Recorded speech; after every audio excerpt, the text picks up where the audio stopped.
Good evening, everyone. My name is Ishmael Carvajal. Ralph Martin said, "What you do today can impact all of your tomorrows." It's pretty powerful when you start thinking about it.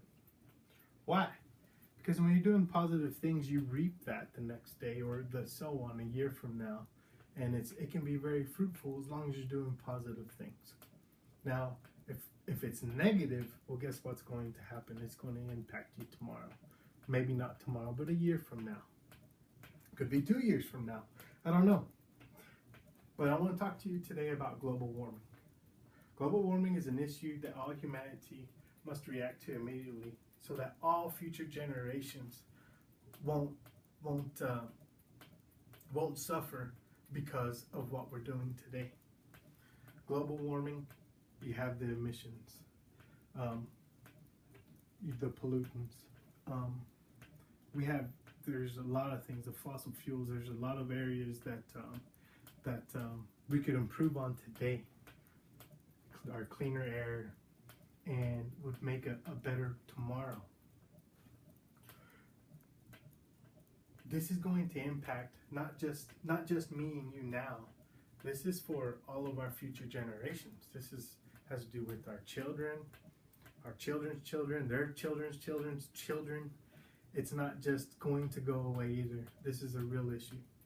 This is a United States issue. This is an Australia issue.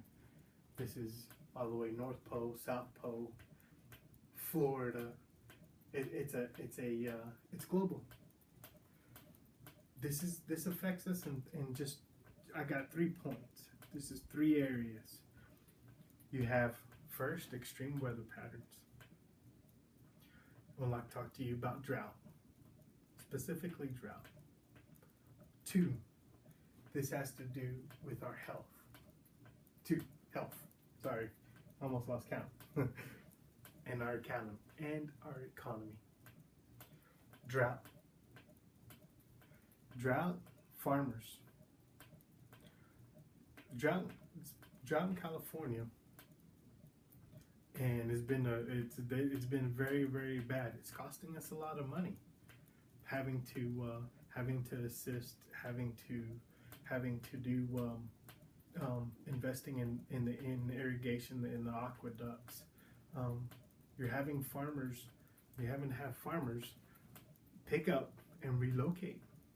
So Southern California is in the drought, and in Northern California there's a little bit more water there.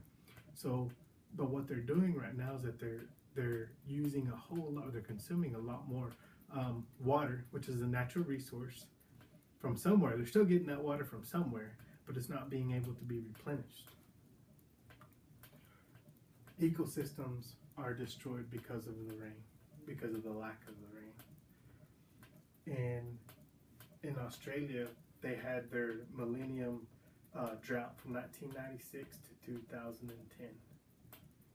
It's dry. It's a long time without water. Those guys in those certain areas, they expect to dry. That's just natural. I mean, that's where they live. They get it, you know. But there's the periods in between there are so long of the drought, and they do get the rain. They're not getting the replenishment that they need. The WMO, the World Meteorological Organization, has linked 680,000 deaths from 1970 to 2012. It's a lot of people. You know, we all understand and we all know those things happen. That's a lot of people. You know, what's it going to be like in 30 years from now, 40 years from now, 50 years from now? I don't know. When we look at health, the NSW, the New South Wales, they conducted a study, and it was a study of the severity of the drought and everything that was happening. And you have rural males, especially this was targeted to males that were looking at it, and the severity of the drought for the men from the ages of 30 to 49, as the drought increases, the suicide rate increases 15%. It's a lot of people. It's a lot of people taking their lives because it's their living. It's something that they do. I mean, they're farmers, ranchers, whatever they're doing. It's causing depression. It's a imagine your whole life doing a certain job, and you pretty much losing it all because of the drought, because of the weather conditions, having to sell off their cattle and so on. It's taking a toll on them.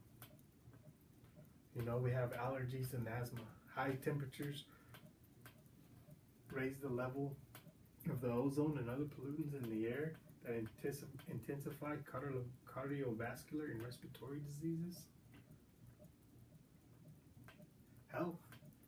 What about the dust? The dust in the air getting in your lungs. To be quite honest with you, if you look back through history and not so long ago, what do we have? We had a dust bowl. What happened then?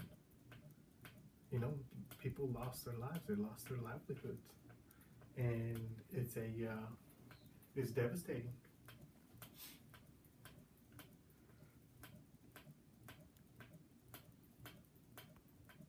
Not only just home, and you're talking about the Dust Bowl. You're talking about infectious diseases. Infectious diseases, they, in the Andes Mountains, there was mosquitoes. Believe it or not, mosquitoes up to about 3,300 feet. Well, because of global warming now, the mosquitoes have been found up to 7,300 feet in elevation. What does that have to do? Well, the dengue fever virus. They're not used to seeing those kind of fevers at those altitudes, and I don't want to say it's little because it's not little. It's big.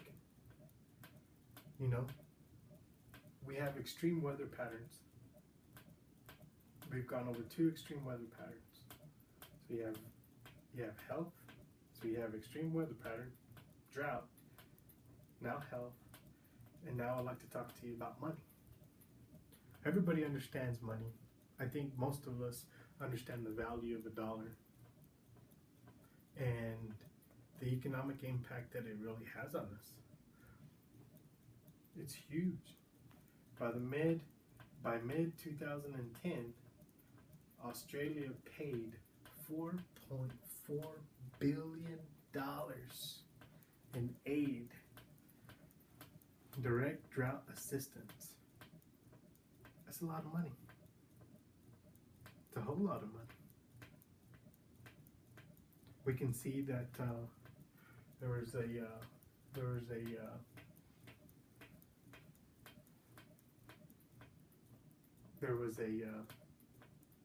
the California watershed.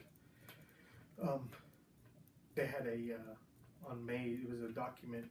It was May 31st of 2015, and it was written to the California Department of I believe Agriculture, and they gave some preliminary analysis. They estimated that a crop revenue loss of $856 million. There was going to be a pumping cost of $595 million. Livestock revenue, $100 million. Dairy, $250 million. And these are losses. These are all losses. This isn't. It's huge, huge.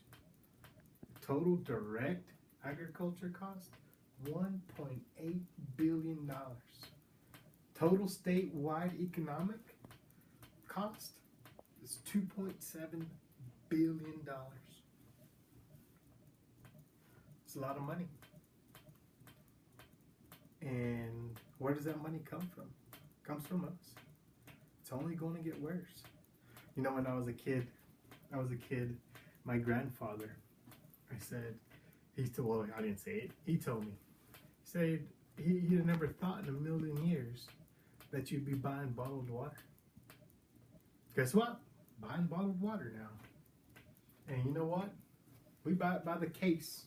Cases. A couple cases at a time my wife gets water. I tell her, I get upset because why am I buying water? We got tap water, but we buy water. That's what we do. What's that going to cost us? What's that going to cost you? 30 years from now, what's it going to cost then? Global warming is just not a local issue. And it needs to be taken seriously. The impact, the extreme weather patterns, got the drought, hurricanes, tornadoes, climates are changing. What's going to happen then? What kind of impact is that going to be? You know, there are solutions to curb the global effects, the global warming effects. But the question is, will it be enough? Will it be enough? I don't know. All I know is that today, we have to do what we can. And we have to voice our opinion or our concern, because it's an issue. And we have to remember that your opinion counts. Global warming. Extreme weather patterns. Affects our extreme weather patterns. It affects our health. And it affects our economy. Thank you, guys.